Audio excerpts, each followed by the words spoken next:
আসসালামু আলাইকুম ওরহমতুল্লাহি ওবরাকাতুহু। প্রিয় দেশবাসী, আজকে যে বিষয়টি নিয়ে একটু কথা বলবো, বিষয়টিটা হলো আমাদের প্রত্যেকটা মা বাবারই এরকম তার সন্তানকে শিক্ষা দেওয়ার দিনের শিক্ষা দেওয়া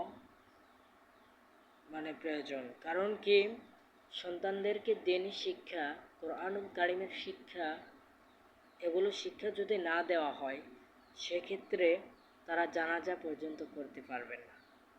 তো তারা যদি কোরআনুল কারীমের শিক্ষা অর্জন এবং যে দ্বীনি জ্ঞান যদি তার ভিতরে থাকে, সে অবশ্যই তার মাতা পিতার জানাজায় সে জানাজা করাতে পারবে এবং সে কবরে গিয়ে লাশটা নামাইতে পারবে এবং হালাল কোনটা হারাম কোনটা এটা চিনতে পারবে।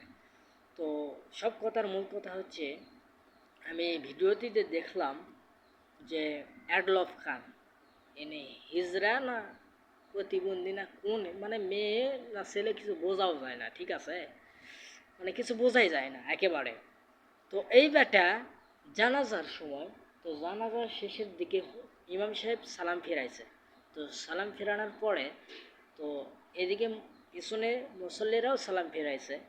তো মুসল্লিদের সাথে অ্যাডলফ খান, এই এই ছেলে না কি মেয়ে জানি না, এটা হিজড়ার মতো লাগে আর কি।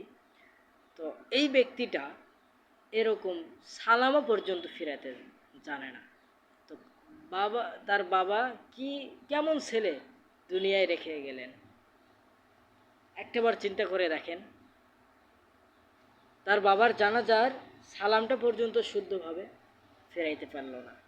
সে আবার এরকম যে তার বাবার জানাজা করাতে পারল না, হতভাগা, এবং লাশটা কবরে নামাইবে এটাও পারল না। তো এইরকম আপনারা সন্তান দুনিয়ার জমিনে রেখে যায়েন না।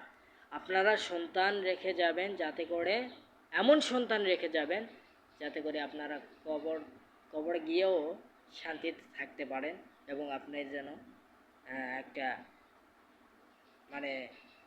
সুন্দর একটা পরিপাটি দিনী জ্ঞান আলেম দুনিয়ায় রেখে যান, এমন ছেলে আপনি রেখে যাবেন। বাবা মা যারা আছেন তারা এরকম সন্তানকে দিনী আলেম শিক্ষা অর্জন করানোর চেষ্টা করবেন, মাদ্রাসায় পড়াবেন। আমার মতামত যেটা, আপনি যদি 5টা বছর অথবা 3টা বছর যদি দিনী আলেম শিক্ষার জন্য আপনি মাদ্রাসায় পাঠিয়ে দিতে পারেন, ব্যাস এনাফ, কিছু লাগবে না। সে বিড়ি টানা শিখবে না, সে হালাল কোনটা হারাম কোনটা চিনতে পারবে। এরকম সন্তান আপনি দুনিয়ার জমিনে রেখে যাবেন, ঠিক আছে প্রিয় ভাইরা? তো এইরকম অ্যাডলফ খানের মতো আপনারা রেখে যায়েন না।